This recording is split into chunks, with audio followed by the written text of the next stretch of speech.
When you reflect back on your childhood, what are some of the things about your parenting that you received that jumps out at you, whether you consider them to be good or to be bad? If you are now a parent, what are some of those things that you have carried on into your parenting? There's a lot that's been said about Jamaican parenting and Caribbean parenting wherever you go across the world, and people sometimes highlight some of the good and some of the bad with that. Nevertheless, there are consequences to some of the ways in which Jamaican children are parented when you look at it from a global landscape. Some of those are intangible and some of those are tangible, and they have profound impact on their overall development, achievement and accomplishment. Whilst Jamaican children can be very resilient, there are also downsides to some of the ways in which Jamaican children have been parented. And we're going to jump into having a look at some of those now and to understand some of those defaults and where they originate from. Let's have the conversation. The Jam Fam family.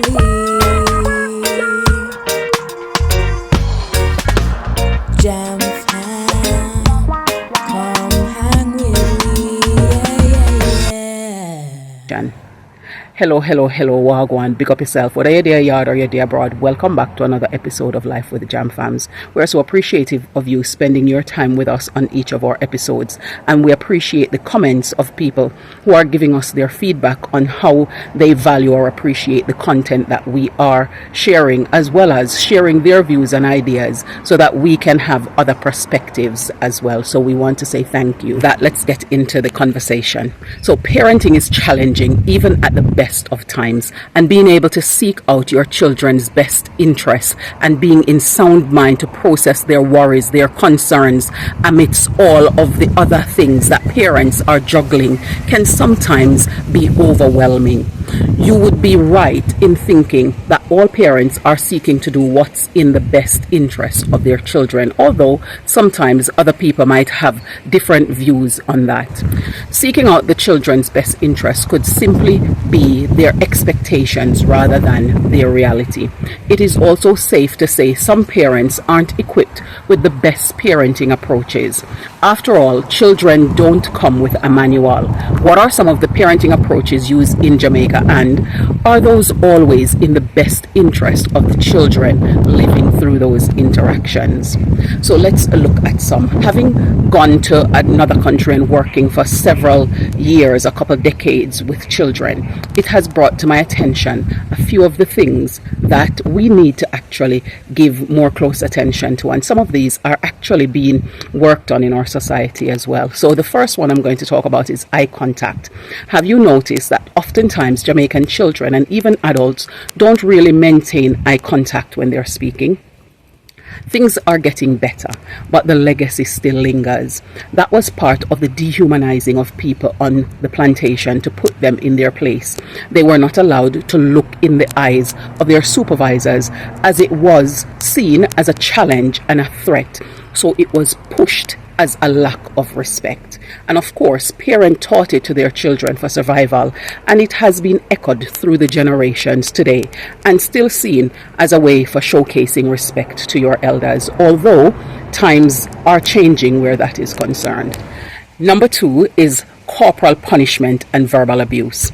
Have you wondered why you beat your children? If you do, is it really for discipline or for fear? Discipline should be having the ability to control your behavior and the will to display integrity. Beating our children breaks their will and make them subservient. The Bible demands it, some justify, because you cannot spare the rod and spoil the child. Let's look at that in context. Psalm said, "Thy rod and staff comforts me." It was used by shepherds to protect and to guide their flock, and as a weapon only to fight off wild animal attacks, never as a weapon against the actual flock. Yet, even today, parents use this statement to justify beating their children. Then, of course, the verbal abuse that does the internal damage to their children's self-esteem and confidence, while the beating leave the external scars. So many children grow up with no emotional regulation and much internal trauma because of these parenting practices. These are legacy that has been continued, and we should look at how we are reviewing or parenting, because we need to review the impact of these parenting habits and what they truly do to our children. It starts first with facing the damage that we are nursing in our own selves or that we're avoiding as adults, and seek to deal with them so that we aren't reacting with post-traumatic stress towards our children and actually bullying them. Instead, we need to heal so that we can deal and respond to them with love and understanding, and give them the humanizing that our foreparents and us were denied. And it will take determination for us to triumph, because habits are very hard to break, and we need to be intentional if we're going to have victory over poor habits that have been developed, especially ones that have been taught for generations. Number 3 is people giving report about children. How many times when you were a child you find an auntie, an uncle, or a cousin or somebody in the neighborhood coming to give your parents report about you, and you know that the account they're giving your parents is very far from the way you remember things to have gone. Some people just like to report on children and punish them in some of the harshest ways possible. They are people who were believed over children. How can you trust the destiny of your children in the hands of people who are reporting to you constantly without checking the facts with your children? Adults do lie. Get the facts. Then ensure that justice is served for your children's sake. They want to feel safe and secure, and as parents, we are entrusted with that duty and should endeavor to do it well. It was taught to help our foreparents fight against each other and keep us in our place. We cannot do that disservice and shouldn't do that disservice to our children when we are consciously aware of the impact that it has on children, their development, and their feeling that they can trust the adults that are around them and feel safe in their company. Number 4, children should be seen and not heard. Children are people with hopes, ambitions, aspirations, rights, and opinions. They are small but significant. As parents, we should give them a voice and help them to feel heard. Yah can use anyone who is yielded and willing. We can learn from our children if we don't silence them and make them yes people. Give them an audience so they don't need to outsource their validation as adults or look to the wrong crowd or individual to feel as though they are valued or to feel as though they are heard. Our parents were subject to silence because they were seen as non-entity. Our children are filled with purpose, gifted with vision, and called for greatness. We need to give them a voice and the room to harness it. And the best place to start is with us, because when we hear the things that they are thinking, we have a way of being able to guide and to direct them along the path that we know and understand would be something that enhances what they're thinking and make sure that their thinking is right, that they have right thinking and right behaving. If they're not vocalizing their views and their opinions on issues, how do we genuinely and sincerely say we know what they're thinking and can actually impact their views, their opinions, and ensure they have right thinking to build out a better future? Number 5 is forcing them to eat things that they don't actually want.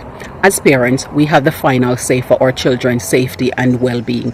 However, everything doesn't need to be done by force and breaking of their will. Instead, we need to nurture them and channel these things in the proper course that they need to take. Forcing children to eat whilst they're gagging when there are alternative nutrient source is another way of breaking their will and making them into yes people. This causes them to feel unvalued and to feel unappreciated and unloved. Find suitable workarounds for your children and let them have small wins that keeps them feeling human as we are trying to nourish them and bring them up in the best way that we can, as well as bring out the best in them. Number 6 is a lack of affection. There are several experiments done to examine the effect of words and affection on objects and then link them to what it does to humans. Some rice was placed in water and then put in different jars. Over the experiment, one jar was spoken to positively, one was ignored for control, and the other was spoken to negatively. The ignored jar had some mold, but not much. The negative jar was filled with mold, and the positive jar remained the same as when they had started.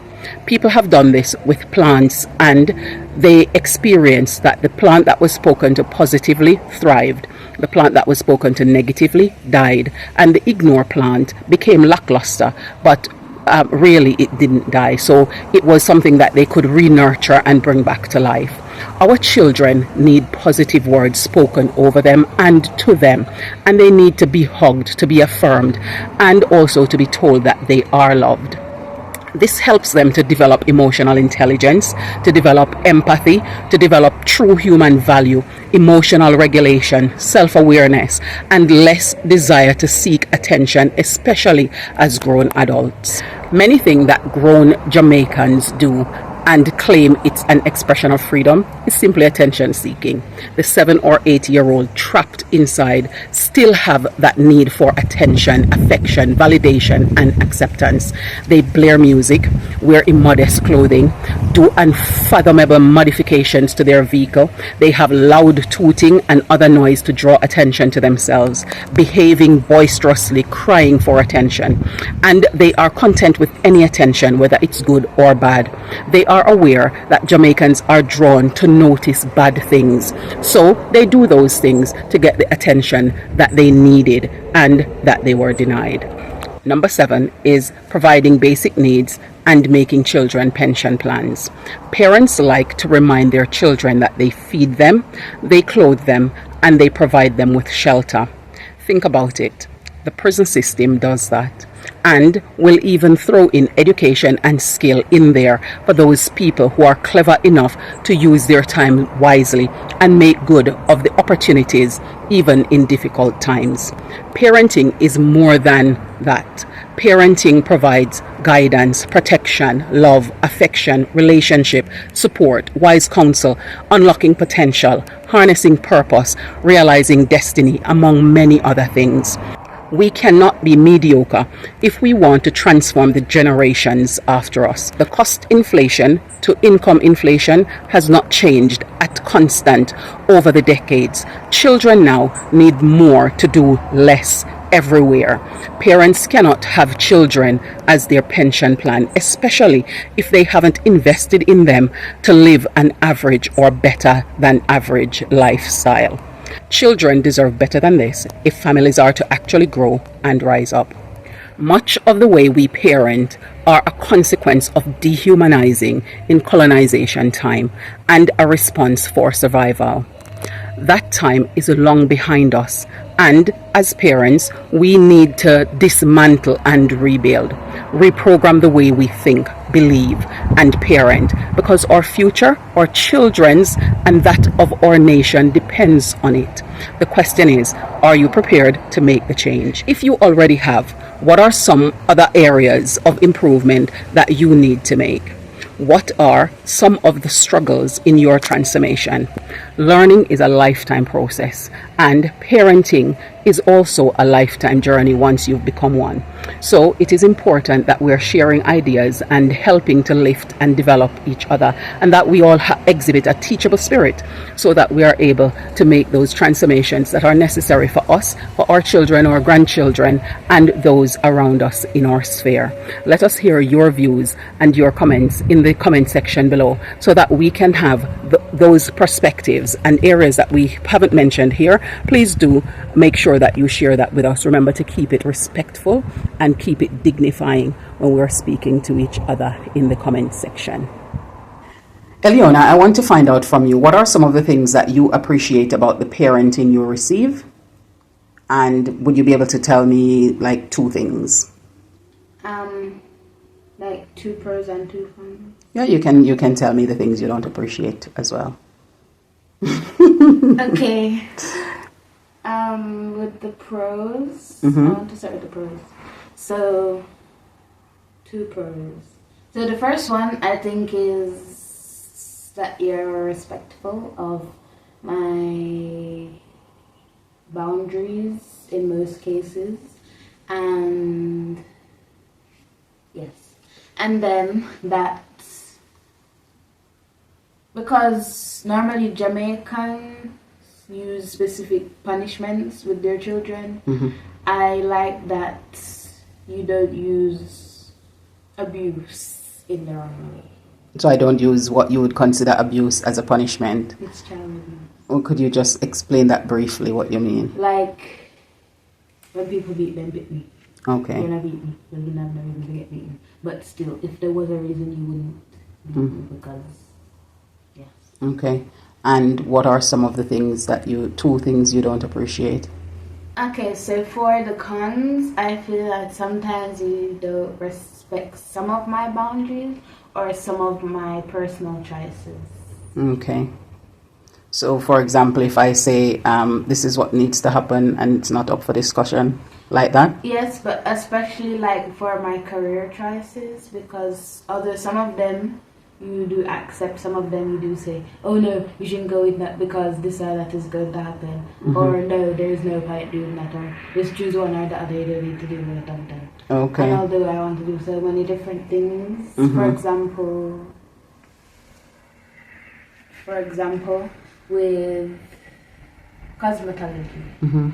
For example, I wanted to go into cosmetology, but when I say cosmetology, I mean like hair, because I can do hair.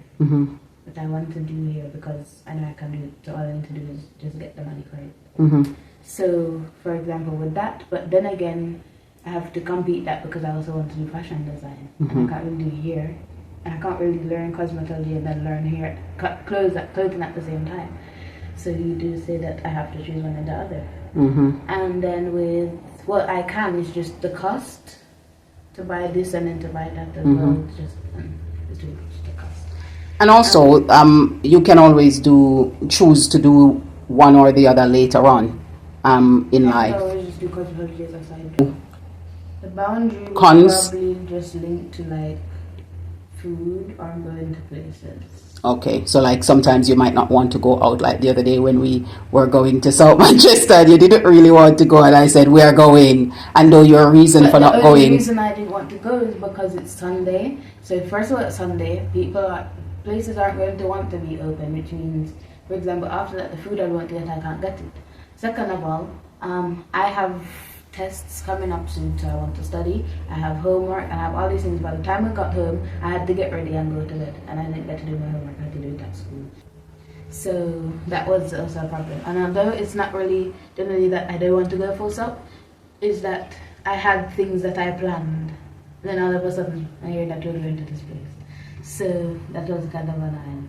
Okay. So if there was much of a long, because although you probably told me like the day before, maybe the day before that, I don't really like that kind of short notice. You have to tell me about 2 weeks before it will happen, so I can prepare and plan around when I'm going to do it. Like for the homework, I could have done it Saturday night or Friday night or whenever.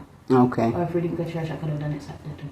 Saturday morning. It's less likely that you would, because I that's not something I would have agreed with on Sabbath, but I get your point.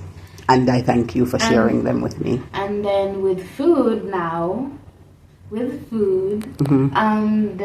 this thing that for me, there's things that my body doesn't want.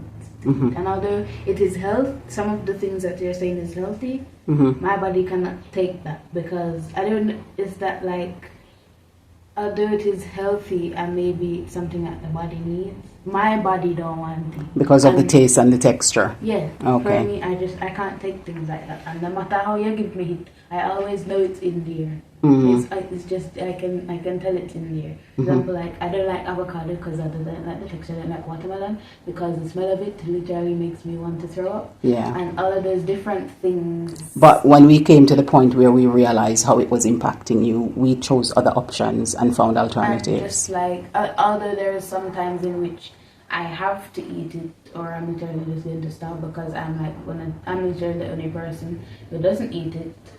And I have, for example, when we went to, was it Port Royale? And we went to our fish race, and I was told and convinced that there was fried chicken, and then there was no fried chicken, and I had to eat fish, and I'm against eating fish because I cannot eat fish.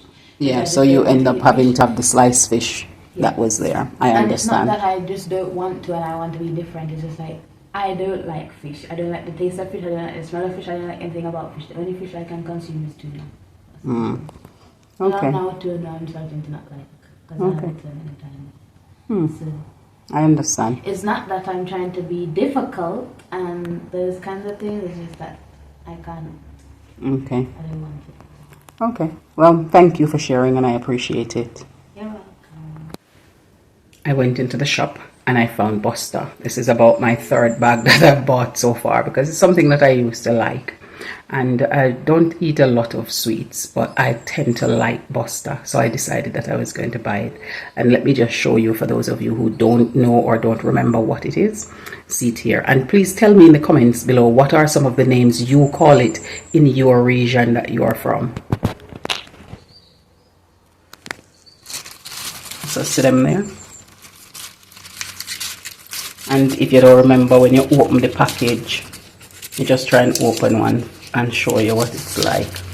So that's what it looks like. And then there is a sheet of paper on it, and you remove the paper and then you eat it. It's a chewy taste if you don't have it where you're from. And if you do, what do you call it? It's made from molasses, and I'm not sure what the other ingredients is, but it tastes like coconut that's in there. If you know what it constitutes, then please tell us in the comment below as well. We'd like to hear from you. Which other long time sinting in Jamaica that you like and would really indulge in when you return? And if you have already returned, what are some of the things that you indulge in here on the island? Tell us in the comments. We'd like to know. The Jam family.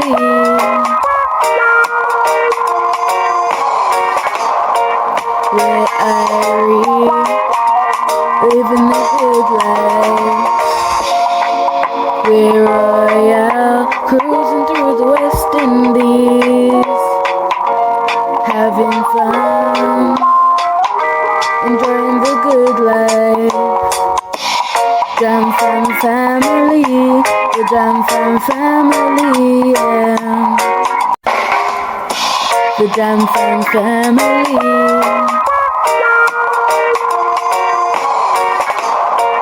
Where I living the good life. We're Royale, cruising through the West Indies, having fun, enjoying the good life. Jam family, the Jam family, yeah. Jam fam. Hang with me. Thank you so much for spending this time with us here on this another episode of Life with the Jam Fam. We appreciate you, we value you, and we like reading your comments, and we're making every effort to respond to as many of them as we possibly can. Take care and bye for now. We look forward to seeing you in the next video.